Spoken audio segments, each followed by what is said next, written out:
On today's show, what are the biggest things that are going to hold the Clippers back from winning the championship? I'm going to be telling you on today's Locked On Clippers.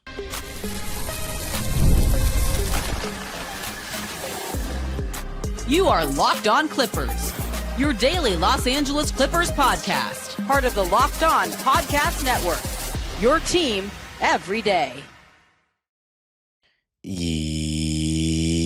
Yes, sir. You were locking in with the Clips. Thank you for making Locked On Clippers the first listen of your day, your team every day. I'm your host, Darian Vaziri, born and raised in LA, been a Clipper fan for 20 years, been covering the team on my own YouTube channel, Dime Dropper, for 5, and right here on the Locked On Podcast Network for 3. Your team every day. Make sure you subscribe and hit the notification bell so you know every single time we post a video. And of course, you can listen wherever you get your podcasts. On today's show, we're going to be talking about the biggest reasons why we won't win the championship. And I know everyone's going to be saying, how could you be making an episode like this? That's so negative. But no, nobody's actually picking the Clippers to win the championship. I don't even think Clipper fans are picking us to win the championship. But I'd say we still have a chance. We still have a better chance than most teams in the NBA. So I'm going to be talking about what reasons prevent people from picking us as like one of the top 3, top 4 favorites. And I think the first one is our age and how that relates to our health. And of course, the doubt people have about our stars, James Harden, Kawhi Leonard, and of course, as some fans have, about Ty Lue. Before we get started, this episode is brought to you by FanDuel, America's #1 sportsbook. Visit the FanDuel app today and start planning your future bets now. And funny enough, I think it's a good place to start to talk about FanDuel because as far as the champions, we're not even top 6 in the odds. We're actually 9th in terms of odds. So we're top third of the league, which is great. You know, we are still being picked higher than 21 other teams to win the championship at plus 1,900 odds. But I don't think anyone, if you put a gun to their head and said, pick the NBA champion right now for 2026, I don't think people will really say the Clippers unless you're just like a, optimistic Clipper fan that probably picks us every year. The fact of the matter is this: we are an old team. We were just reported to be the oldest team in NBA history going into this season with, I believe, an average age of about 32 or 33 years old. And the reason why I think that's an issue, potentially, is because the NBA's only gotten younger.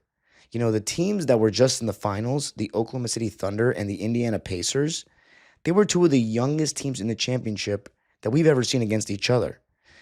The Thunder were the second youngest championship team in the history of the league after the 77 Blazers with an average age of 25.6 years.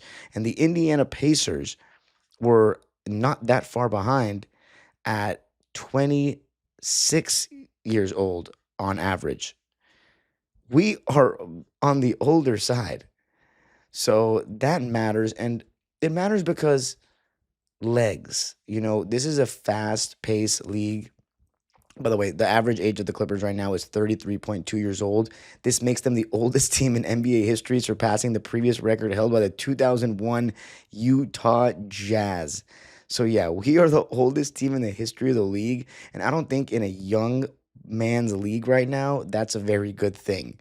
That's just the truth. Now, what Lawrence Frank will tell you, and I think it's valuable and it's relevant, is it's better to be good than old. I'm sorry, good and old than young and bad, I should say. It's about quality. And we went out and strengthened our quality, our roster this offseason with the addition of John Collins, the addition of Bradley Beal and CP3 and Brook Lopez.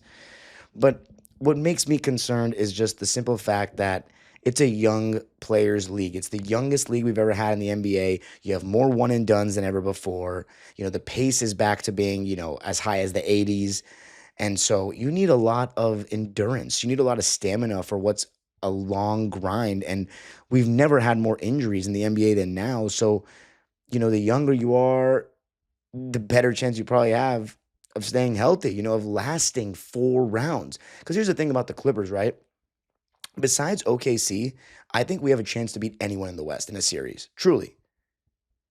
But do we have the legs to survive 4 rounds of intense playoff basketball, that's where I question things a lot after an 82-game season. So it all begins with Kawhi Leonard. Can he get through 4 series in a row? We've seen him finally get through one series this past season, which was great to see. Just that he ended the series healthy, right? I think that can give us some optimism going forward. But do we see Kawhi Leonard playing series in a row at a championship level? You know what I'm saying? Championship. It's so hard to win a championship, as we know better than anyone, as a franchise who's never even gotten to a game 7 of the conference finals and has only made it to the conference finals one time. It's really hard. And if you look at the 2019 Raptors run, Kawhi Leonard was breaking down. He was still amazing, but any Kawhi fan will tell you that he was breaking down.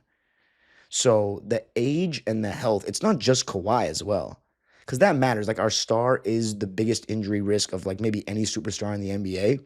So that is what scares me. It makes it hard for me to say, yeah, we're going to win a ring. Of course, I'm going to say, we got a chance, right? Because we have a really good team. But our two best players are Kawhi Leonard, who's 34 years old, and then James Harden, who is going to be 36 years old in 13 days. So 36-year-old James Harden, 34-year-old Kawhi Leonard. I mean, if your two best players are that age, we're talking about a guy in Shai Gilgeous-Alexander who's like my age.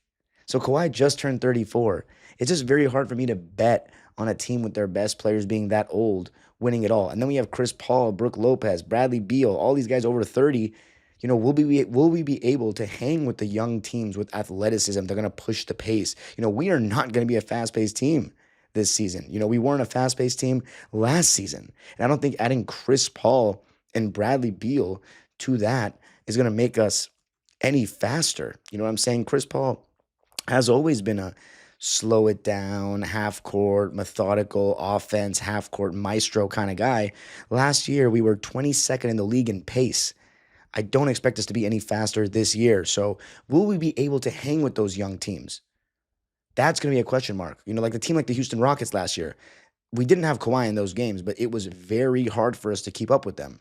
So the number one thing that's going to prevent us, I think, from winning the championship is our age and how that's going to relate to our health. Will we be able to stay healthy? And of course, the number one person when you look at that is Kawhi Leonard. And that's why people are not going to pick us to win a ring, besides the fact that we're the Clippers and people want to make jokes that, the Clippers and championship in the same sentence. Like, I'm not going to go that route because I'm a Clipper fan. You know what I'm saying? So we're going to win one day before I'm dead, hopefully. And that will be one of the greatest days of my life, as well as hopefully will be one of the greatest days of your life listening, because you're a Clipper fan, hope most of you. But that's the main thing, our age, our health. I think everyone's making jokes, the unction, all that stuff about how old we are, and it's relevant, especially right now in the youngest league ever. We got a team that just won the championship in the Thunder that are young, very young, and only getting more experienced. You can say they're only getting older, but like, are they old? Chet Holmgren is going into year 3. Jalen Williams is going into year 4.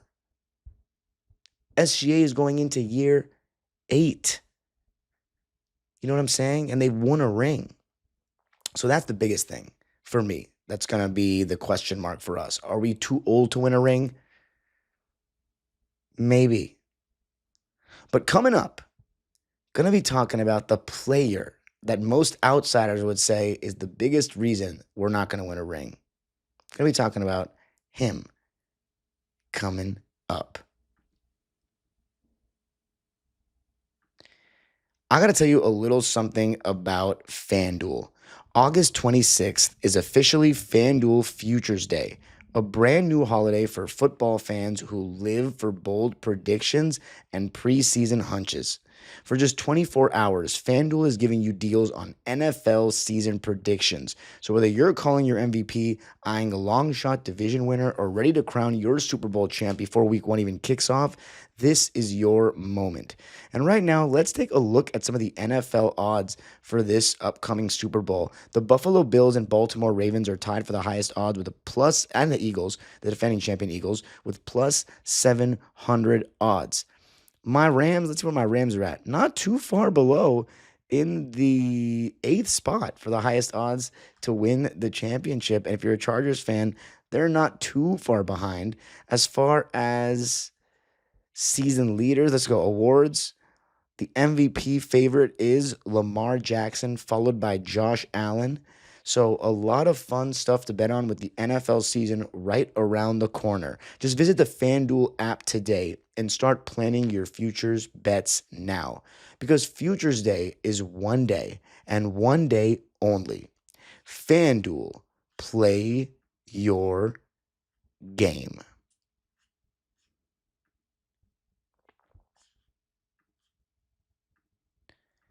All right. So, the LA Clippers, I'd say I wouldn't call us one of the favorites to win a ring, but we have a chance. We have a roster where you look at it and you're like, there's not really any holes. We're just old, and certain players have major question marks. And one of the main guys, or the main guy, that outsiders, and if I weren't a Clipper fan, actually, you know what? My opinion of my team doesn't change whether I'm a Clipper fan or not. I keep it out. I keep it 100 and I try to tell it how it is. I don't care who it pisses off because at the end of the day, this is my team. I can say whatever the F I want about this team because it's all like at the end of the day, I'm going to be in the swell rooting for us every single night, yelling from tip off. So, like, I don't care what anyone says about what I think about the team. Remember, I'm a guy who, played basketball my whole life and still is around the game and coaches and stuff like that. So, my lens is not like, I'll give you an example. So, for people that maybe basketball is more like a hobby for them, they just love the Clippers, it's fun for them. Like, that's how I feel about the Dodgers, right? So, like, the Dodgers are struggling right now. Like, we just losing to the Angels recently, right? And I know we got a lot of Angel fans that are Clipper fans too. But we just won the World Series. I don't know the ins and outs of baseball. Like, I never played at a high level. So I'm just going to say, like, you know what? I'm confident we're going to get our act together. I'm confident because we won the World Series last year that our bullpen's going to get it together. I have no logic behind that take. It's just blind faith because I don't know how to analyze the game that same way. I can tell you that our bullpen's struggling. I can tell you that, we've been a little underwhelming this season, but I still have faith in the team. We also are the defending champs. But like for the Rams, like why don't I believe we're going to win the Super Bowl? Like I've seen us win. Like why not? So it's different. But for basketball, like this means everything to me, and like I've been around the game, so I think about the game a little bit more technically. So I'm like very harsh. You know what I mean? Not really though. I'm just honest in my opinion. So my biggest thing with the Clippers, the player that gives me the most question marks, even though Kawhi has some because of his health, I don't really doubt Kawhi Leonard's play too much. I'll talk about that in the last segment, that what doubts I have about him as a player right now, leading us to a ring. But the number one guy that I question is James Harden, just at the highest level. Now, the Harden fans always get in their feelings and get sensitive about this because they always think that, I don't want to speak for other people, but there's a lot of people out there that run with the narrative that James Harden's a playoff choker and that he's not good in the playoffs and all this kinds of things. So let me just educate people real quick before I give my honest take. The take that James Harden isn't good in the playoffs and has like never been great in the playoffs is a complete lie, and it's not an accurate statement. Has he led his team to a ring? No. Has he fallen short with some games where he's underperformed in crucial moments? Absolutely. But to say that he's a playoff underachiever or underperformer is kind of holding him to a very high standard that tells you that he's not that. Because when he was in OKC, right, I don't think those 3 years that James Harden played for the Thunder, anybody would say that the Thunder underachieved. In 2010, they took a championship Lakers team to 6 games and had the series tied at 2 games apiece. James Harden was a part of that. In 2011, they went to the conference finals with a very young team and beat a solid Nuggets team and a very good Grizzlies team. They lost to a more experienced Mavs team. And some of those games were very close, by the way. Nobody would say they underachieved. In 2012, it was James Harden in Game 5 that hit the dagger 3 in San Antonio over our man Kawhi Leonard to give them a 3-2 lead. Now yes, Harden did not have a good finals. We know this. But at the same time, I didn't expect the Thunder to beat the Heat. That was the Heat's time to win, in my opinion. It had all been set up for them to get over the hump after they lost to Dallas the previous year, and really LeBron James's moment to shine. And I don't think anyone thought when you saw the Thunder lose that series in 5 games that we'd never see them again. And it wasn't the case. We didn't see Harden with them again, which I think was shocking. But are you really going to say that year 3 Harden can't have a bad series in the finals against Miami? No, I think it's harsh to say that. He still had a very good playoff run. And then Houston, right? The narrative of James Harden being a playoff underperformer wasn't started in 2013. It wasn't a thing in 2014. It wasn't a thing in 2015 where he led his team to the conference finals and beat us. And I don't want to talk about that because we blew it. We should have won that series, man. Houston was not better than us. I still hate Corey Brewer. Anyway, but we Blake Griffin, Chris Paul, DeAndre, and JJ, Jamal, they all got to take some accountability for that. Glenn. But 2017, that's where it kind of began. Game 6, no Kawhi. James Harden comes off that game where he got blocked by Manu Ginobili in the last shot, Game 5. And there's no Kawhi Leonard. They got to force a Game 7. And James Harden had a game that even his own fans can't defend. A 114-75 loss at the Toyota Center, and he had 10 points, 6 turnovers, and fouled out on 2 for 11 shooting. Trevor Ariza and Clint Capella scored more points than him. So that was the first time where people kind of questioned him. Then the following year, he has an incredible season, MVP of the league, and Chris Paul got hurt. So, yeah, you can argue maybe in Game 7, he was part of that 27 missed threes thing. But are you really going to say after 2018 that James Harden didn't just have an amazing season? He had bad luck with Chris Paul getting hurt. And then 2019, again, taking the KD Warriors to the brink, 2-2 series. James Harden was going off in Games 3 and 4 in Houston. And then he still didn't play badly in that Game 6, but he just, in the fourth quarter, had some bad turnovers and missed a layup. And pretty sure he missed some free throws, too, in that game that were, pretty hard to see if you're, a Rockets fan or a Harden fan. But I still think if you're saying at that point in 2019 that James Harden is some playoff choker or some playoff underperformer, I think you're being very harsh. I think you're just being very harsh. He wasn't supposed to beat that Warriors team. He just wasn't. 2020 bubble, Westbrook was a shell of himself. Harden wasn't bad. 2021, he got injured. Now, after 2021, we can get a little more critical. In 2022, he got traded to the Sixers midseason. He didn't really play that well against the Heat. He kind of went out sorry in that Game 6. But Embiid wasn't fully healthy either. It's not like Embiid was flawless. And then 2023 literally had 2-game winners in the Celtics series. And then, yes, Game 6 and 7, he wasn't very good. So I say all this to say that a lot of the playoff woes are overblown. But here's what I'll say from my perspective. James makes me nervous because the thing about James is whatever team he's on, you play through James. He's the system, right? He's not an off-ball guy. He occasionally will catch and shoot threes, but he's not a very willing catch and shoot three-point shooter, so you have to play through him, and he's not very good defensively, to be nice.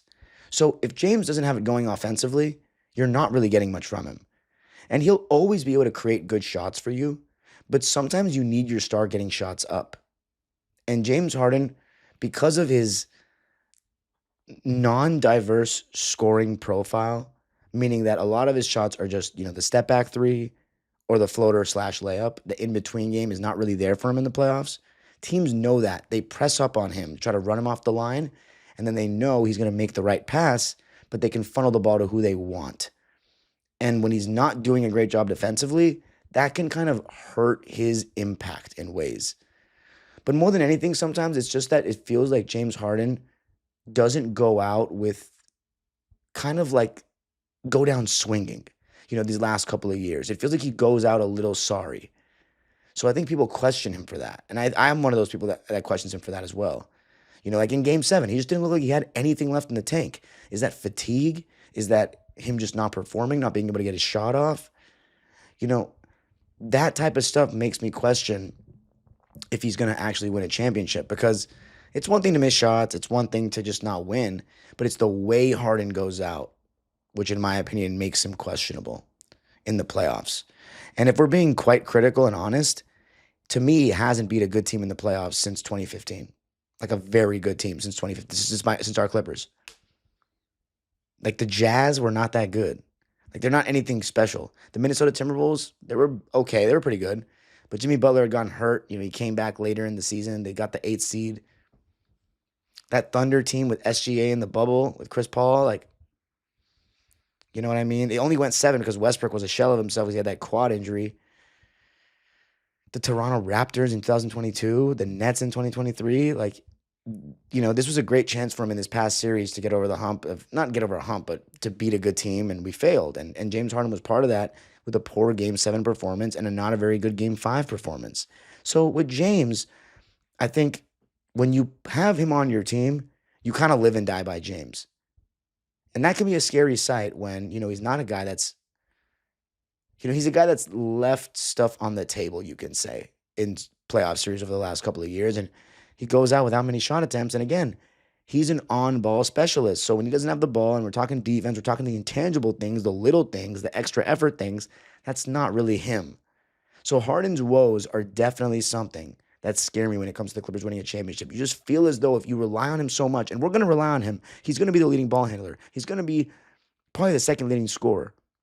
And he's the second best player on this team, right? I think the best role for Harden for a championship team is the third best player, or second best player, third best scorer. Will Beal be ready to score more than Harden? I don't know. But James Harden, I'd say he's the one that people are like, there's no team where Harden's going to win a championship. And I'd be saying the same thing if he wasn't on the Clippers. And honestly, like, it's hard for me to imagine him winning. I'm not going to lie. That's just my honest take. But doesn't mean he can't. Doesn't mean that I know everything and I can predict the future, because I can't. And I still want him to do well because he's on my team. So age and health, the James Harden playoff conundrum. So my point was this. It's overblown, his playoff struggles, but they still are there. You know what I'm saying? That's all I got to say. But coming up, I'm going to be talking about the doubts about this Kawhi Leonard. Is this the same Kawhi Leonard from 2019, from 2021 that could lead a team to a ring? And what about Ty Lue? Is he super trustworthy when it comes to winning a championship? I'm going to be talking about both of those guys coming up.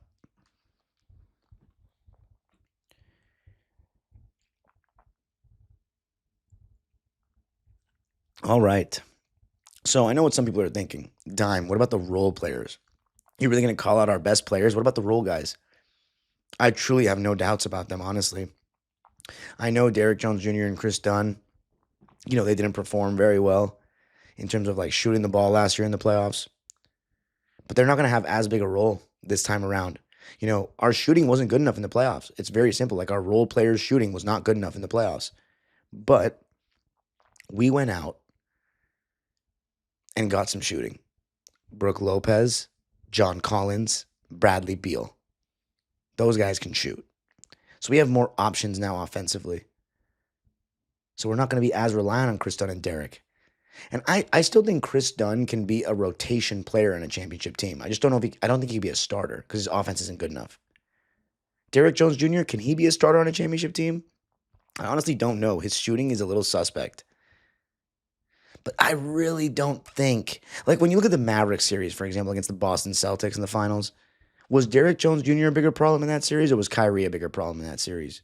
You got to look at the stars first. Kyrie Irving to shoot that poorly, and then Luka's defense was trash. I think that's where you start before you go to Derrick. So I don't think that Derrick Jones Jr. and Chris Dunn are going to be the reason why the Clippers don't win a ring. Now, last year, Bogey and Norm were a huge reason we didn't beat Denver, right? But again, we don't need Bogey as much. We have Beal now. We have Chris Paul now. So I think our supporting cast is honestly good enough. You can argue they're too old, but I think when it comes to the age conversation, a lot of it starts with our best players. Now, Bradley Beal, he made a comment recently on an interview and said, why'd I come to the Clippers? I want to win a ring. And people laughed at him because he's like, does he know he's playing for the franchise? It's never going to win. Like, haha. I'll make an episode on Beal this week, but I mean, we have a better chance of winning the championship than the Suns did last year. I'll say that. This is the best chance Bradley Beal's ever had of winning a ring. I don't care what anyone says. But I don't think Beal's like, I will say, he did show some, you know, like he's a big reason why the Suns failed the last couple of years, but a lot of that's because he was getting paid $50 million. I don't think Bradley Beal making $5 million a year is going to be the reason we don't win a championship. Just that's my opinion. Now, he could underperform, and he could be one of the reasons we don't make it to where we want to get to. But I think if Kawhi Leonard and James Harden perform, I really don't think we're going to be talking about that. I truly don't. Zubats? Nah, I have no doubts about him. And do I have any doubts about Brook Lopez as a backup center? Not really either. Now, CP3 is another guy who's had his playoff woes too, as we know. I wouldn't call him a playoff underachiever by any stretch, but he has had his moments where people are like, he's never going to win. But he's just not in a role that's relevant enough for me to even critique him that way. When it comes to Kawhi, I did mention the health, but I also think, and a lot of Kawhi fans won't agree, I just feel like he struggles to get easy buckets nowadays. And I don't mean easy buckets for him. I mean like universally easy buckets, meaning like 2 feet in the paint, get to the free throw line, get layups, get by your defender. He does not get by his defender like that anymore. He can get them on his hips sometimes, but he's not fully blowing by guys to the level that James Harden is, right? And I mean, last year, for example, in the playoffs, 25 points a game. We needed closer to 30. He averaged 5 free throw attempts a game. He averaged 7 in 2021 in the playoffs, 9 in 2019, 8.5 in 2017. Do you see a pattern? He's not getting to the line the same way. He's not getting to the rim the same way. And easy buckets, you need those. So I'm a little concerned, and plus his passing, he needs to be getting those buckets and getting by guys because he's not a great passer. He never has been. So, and plus Kawhi Leonard won a championship as the best player one time. It's not like he did it a bunch where we're like, oh, it's like not even a debate. He can lead a team to a championship. He's also been through so many injuries.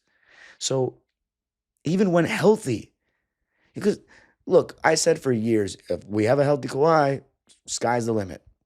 We had a healthy Kawhi this year. We didn't win. And I'm not fully putting that on him. He was our best player in the series. But did he do enough? Was he good enough? I don't think so. I think people might disagree. A lot of them might. But I hold him to a standard of a top 10 small forward of all time and a top 10 player in the NBA today. And that was not what we needed. And even some of his biggest fans that are Clipper fans will admit what I just said is true. And a lot of it's because, he's waiting too long to make his move when he catches the ball. He's letting the double come. People are like, he's the most double team player in the playoffs. Dude, when you're not moving off the ball like that and then you're catching the ball and then the double's coming, what do you expect? You got to work quickly before the double comes. You got to keep moving so you can catch the ball before the double can come and work. And he doesn't work very quickly. He's more methodical. And, when you have a James Harden that's methodical and Kawhi, it's a stagnant offense and it can put a lot of pressure on shooters because they're just standing around a lot. Which brings me to Ty Lue, right? People are like, well, isn't that on the coach? Again, we're not going to be a movement team with the players that we have, with the age that we have. But Ty Lue wasn't perfect either. That lineup that he chose to put out there in the last possession of Game 4, that was very questionable. We need one stop to go up 3-1, or no, to go to overtime with all the momentum in the world, and we have Norman Powell, James Harden out there, and Bogey.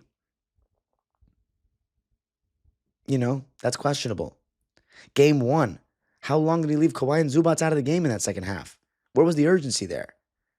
So he's not perfect either. But again, I'm always going to blame the players first because it's a players' league, the NBA. And I don't feel as though Ty Lue is the reason we lost that series. But I don't think he's exempt of blame. That's where a lot of people get it twisted. He's not exempt of blame. Do I fully believe Ty Lue can lead us to a championship as the head coach? Not fully. His one, just like I said about Kawhi, his one ring came. He had one ring under certain circumstances where some guys got hurt. Ty Lue's ring was a 3-1 comeback when Draymond Green got suspended and the starting center for the Warriors got hurt. A Kyrie Irving 3 being missed might change NBA history. So I have my doubts about Kawhi. I have my doubts about James Harden. I have my doubts about Ty Lue, but I honestly don't have many doubts about our supporting cast. I think we're older, but I think it all begins with our star players and their age and health. Why we are not being picked to win a ring and why people are skeptical, including me, of us winning a ring. The reason why I don't see us winning is because James Harden's on our team and I have my doubts about him at the highest level. And because what comes with him, you play through him, and if he's not doing great, then you're usually not doing great. But again, I don't want to conflate that with if James Harden's not scoring, he's not doing well. Because there are games where James Harden won't score, but he's still creating tons of good shots. But in the playoffs, you need your best players to get off shots sometimes. And that's where he can struggle. Because all his moves are behind the 3-point line. So if teams press up, there's no in between for him. There's no stop on a dime pull up. Sometimes he'll hit that, stiff arm push off the step back mid range, but that's usually against drop coverage defense where he's got a defender on his hip getting over screens and he's not going full speed. So it's going to be interesting. So I wanted to make an episode on this just to talk about the reasons why we're the question marks around our team essentially. Because I always talk about the good stuff, why we're going to be this good and this and that, because we're going to be good. We have an improved team. But Ty Lue, James Harden, Kawhi Leonard, our age and our health, those are the biggest reasons why people are probably not picking us. Because I had one of my friends tell me the other day, don't say if you're healthy. That's part of the reason with the Clippers they're not favored to do anything. And I'm like, yeah, I do know that. And that's the really tough part about last year is we were healthy. Are we going to be healthy again? I hope so. You can follow me on Twitter and Instagram at DimeDropperPod. Subscribe to my own YouTube channel, Dime Dropper, for even more LA Clipper and LA sports content and NBA content. And Locked On Clippers is free and available wherever you get your podcasts. On Dime Dropper, I'm still releasing playoff recaps from the postseason that I didn't release for other teams. So go check those out if you want. But yeah, hope you're enjoying the show. It's the dog days of the offseason right now, you know what I'm saying? So I'm trying to produce as much content as I can. And people are like, why would you talk about this? Dude, give me some topic suggestions then. I'm just trying to talk about whatever comes to my mind. So I know people are going to hate and say, why would you make this episode? We need somebody more positive. Shut up, dude. Like, come to as many games as me and then talk, like, at the end of the day. We're at year 21 going up to this season. I sit in a standing-only section with diehards. I interview fans after the game and then come home in the morning and edit this video for you guys. No one cares about the Clippers like I do. I don't care what anyone says. And if you do, I probably know who you are. I'm not saying nobody, but it's a very select few number of people that care about the Clippers as much as me. I had to literally make a lifestyle change because I cared about the Clippers too much because it was hurting my mental health. So anybody that questions that, you're insane. But I know I have a lot of listeners that don't even say these nonsense things on YouTube, and I feel bad for even saying what I just said because you guys are the best. So I love you all, Clipper Nation. You already know it's just analysis. It's just my honest thoughts of the team. Of course, I want us to win. I want us to, prove me wrong. Of course, I don't care about being right so much. I just want us to win. But we'll see. We haven't won a championship yet.